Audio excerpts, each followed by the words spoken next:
In this segment, we want to look at a bit closer on the physical market because the physical market remains a problem. We've been highlighting a lot of the softness that we've seen in physical pricing and differentials and the pressure that remains.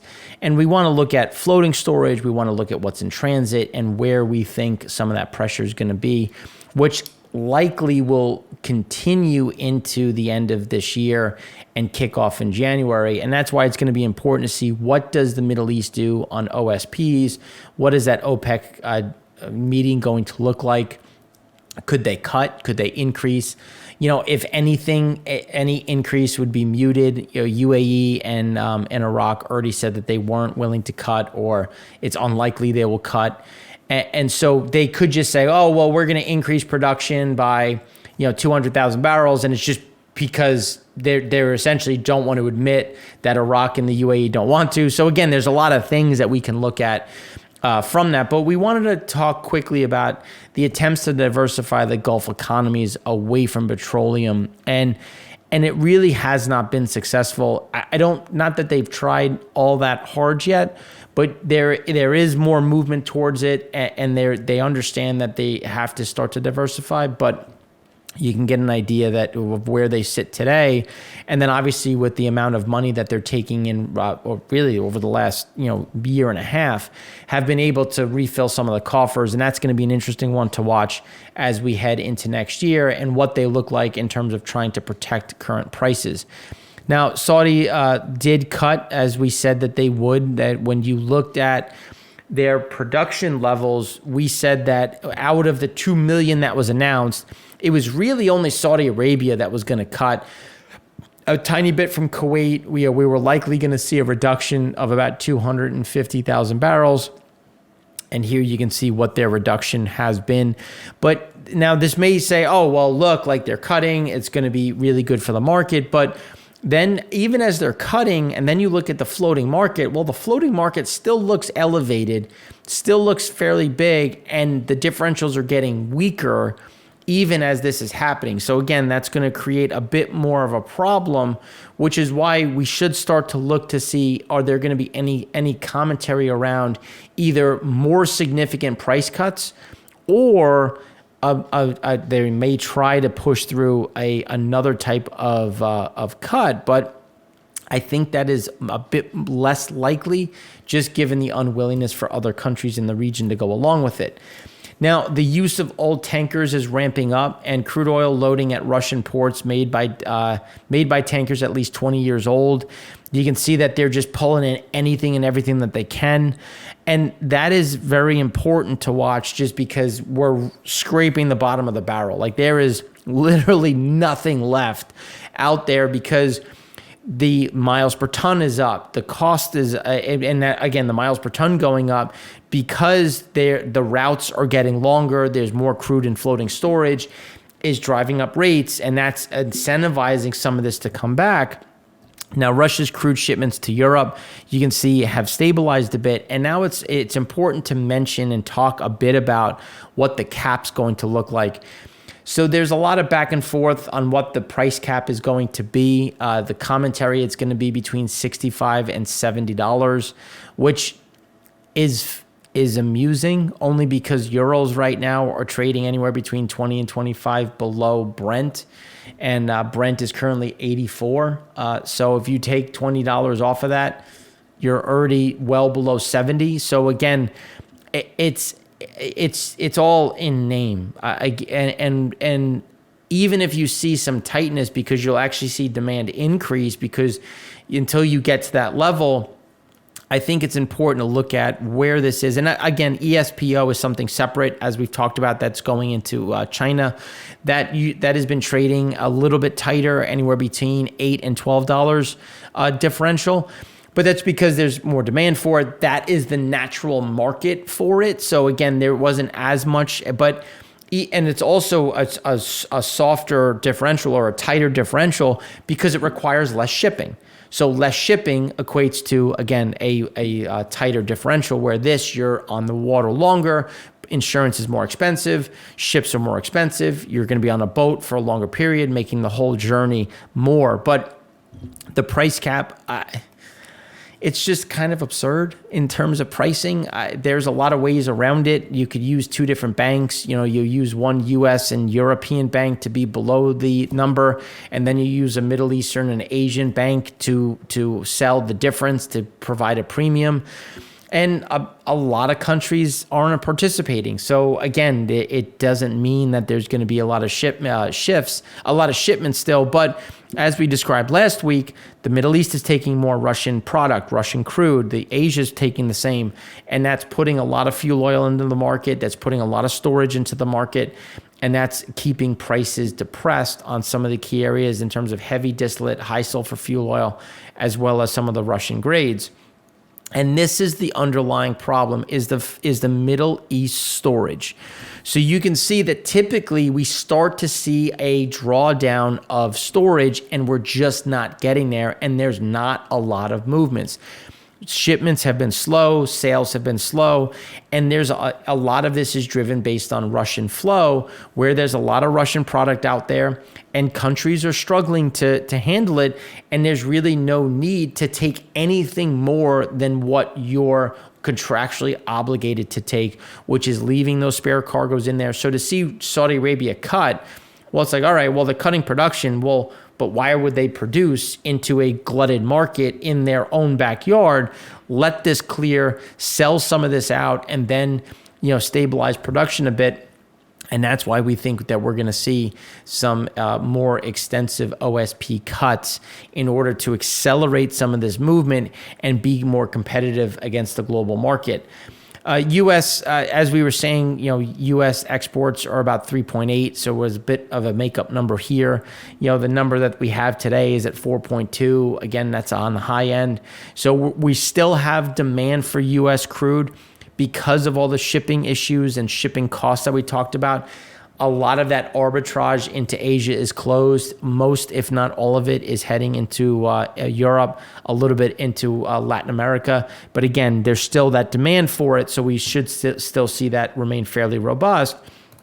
And then when you look at the spreads here between Dubai and Brent, it's been fairly stable at about $8.25, which is actually right in line with what we've been talking about, because even though Brent time spreads have collapsed, Brent prices have come down, there's still an incentive to try to move this product out. So it's actually getting more attractive at this price because they're trying to find the level in which they can clear some of this crude, because even though we've come to a fairly sizable discount, there's still a lot of that floating storage that has yet to clear. But then when you look at crude oil in the water, it started to come down a bit. Again, still at the higher end, but it's important to look at what is driving that.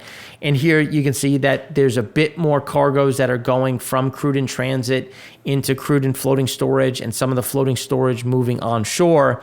So we've seen that drop in floating crude oil in transit, and here's again that pop back up when you look at the movement back in regards to floating storage, because again, going from transit into floating storage. And as you can see, the comps get a bit easier, which is why we think in the next week or two, we're going to be right in line with where we were in 2021.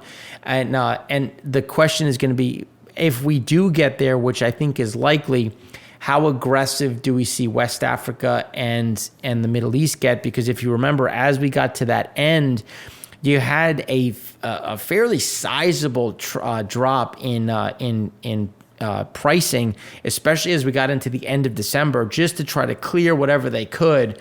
So that's going to be an interesting backdrop heading into the end of the year, with Asian floating storage starting to grind back up. And this is the one that we see having a fairly sizable increase as these cargoes show up, just based on what China. So here you can see that Chinese super tankers are at a seasonally adjusted high. And a lot of this is because they're slow steaming product coming from Russia. They're slow steaming a lot of things coming from West Africa, and more importantly, the Middle East. And there's just no rush. And that, again, but this shows the backlog that is coming into the Chinese markets, which we think is going to create some of this pressure, especially because that hope of reopening by March, April of next year is fleeting. You'll likely get a bit more reopening and activity just because you're in spring and you're going into summer. So you'll get your seasonal bump, but I'm not sure that you see things get back to normal. So a lot of this crude is going to weigh on the system. It's going to sit in storage, and that's, again, going to keep the Chinese demand depressed. And as Russia looks to sell anything and everything they can, that's going to be absorbed into China to a degree because crude grades matter, crude quality matters. So there's only so much they can take, which then will keep prices lower for other pieces. So again, a lot of these shifts are going to be problematic. And here's an example. When you look at the utilization rates in Shandong, we've gone from 67.2 to 65.8, and it leads back to they've started to export product. They're starting to take in this crude, but there's not a whole lot of internal demand, and export quotas are starting to get filled up.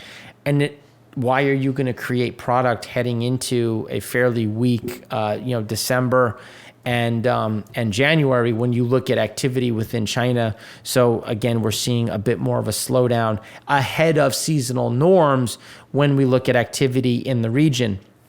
West Africa had a small drop, but you can still see it's well above where it normally is in seasonally speaking.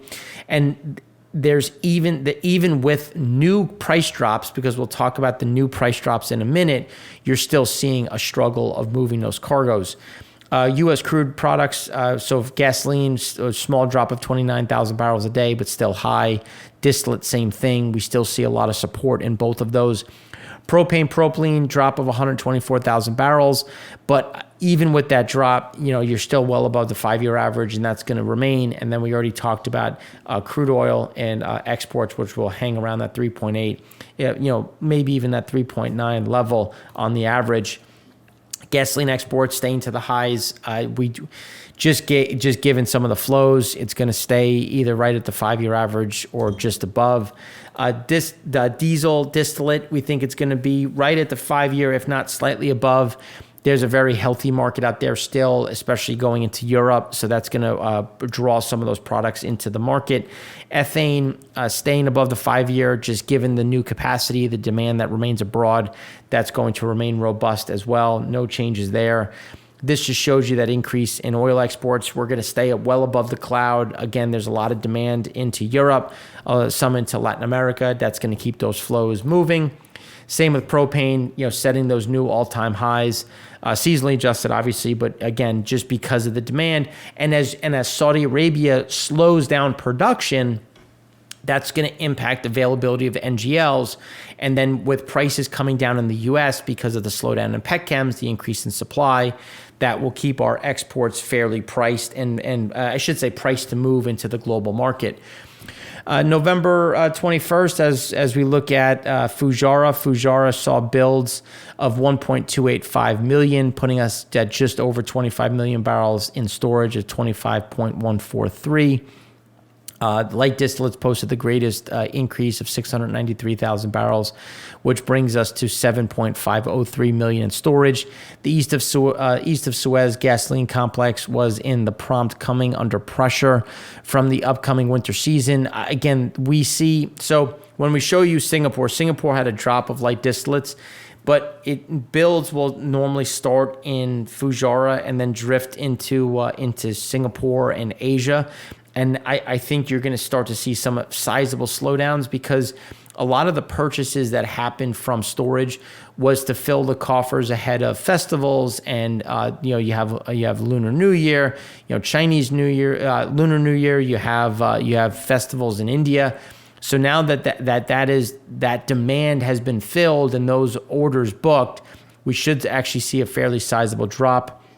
Middle distillate rose 585,000 barrels to 3.214 million. The East of Suez gas oil complex was stable to slightly weaker with robust outflow levels from exporting regions. Again, China is dumping what they can into the market, putting a bit of pressure on where we are, but we're still at a very low end. But that's creating a bit more concern when you look at the market because they're set to raise exports over the last 2 months, again, trying to fill those quotas. arbitrage flows to the west from the Arab Gulf remain viable. Rising freight rates and a bit of softer demand eroded some of the profitability, but again, the arbitrage is still open. But as the U.S., as PADD 3 takes some of that demand, especially going into Europe, that is, you're still going to get middle distillate coming from the Middle East. So as it just stay with me for a minute when I walk through the logistics. So if the PADD 3 or Gulf of Mexico ships into Europe, that is going to take away some European demand. So then when the Middle East and Fujairah ship into the Atlantic Basin, they're just going to try to find the highest bidder. So because the U.S. can be more competitive, because it is a shorter distance from Houston to Europe, prices will be lower. So, and differentials will be better. So realistically, the product that's coming in from Asia, from the Middle East, will then go into into PADD 1, and we should see some of those imports increase into the East Coast. Heavy resid rose 7,000 barrels unchanged. There's to 14.426 million. We just think there's a continuous problem when we look at the heating, at the shipping side, and a lot of those pressures. The Brent time spread collapsed. We thought it was going to hang a bit higher, closer to something in the range of over $1. Maybe got to $1.10, but obviously with the big move down and the issues when you look at some of the different flows, we have seen CPC get absolutely annihilated, and in terms of pricing. And because that's come down, that's going to put more pressure on time spreads, because you're going to have to try to compete in that market.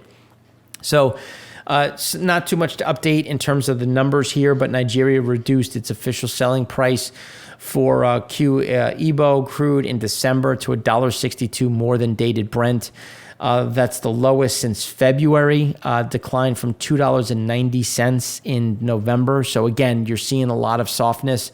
Forcados reduced their dated Brent to $1.73. It was $2.51, also the lowest since February. Nigerian sales continue to struggle due to a combination of elevated freight costs, lower demand in Europe because of refinery strikes, and again, but more importantly, that muted buying from China. Oil freight at $100,000 piles pressure on that level.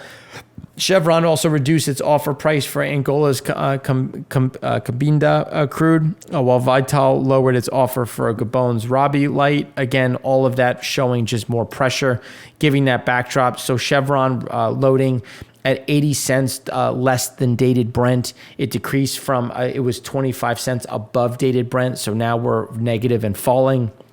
Vital was at $3.50 less dated Brent, which declines from $2.30. So again, sizable drop, just trying to find that clearing. And this is for middle to end of December. So if we continue to see this overhang, you're going to see that get knocked down even further.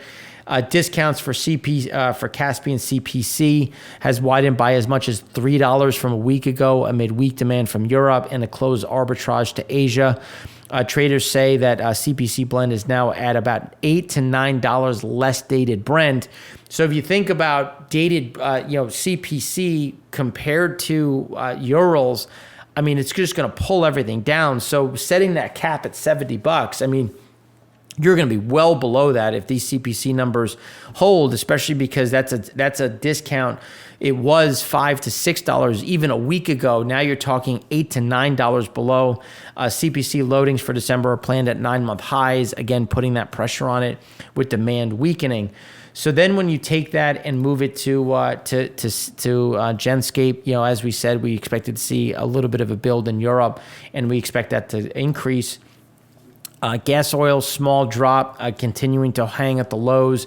So that's going to keep keep Europe importing, especially as strikes and reduced refinery runs remain the case.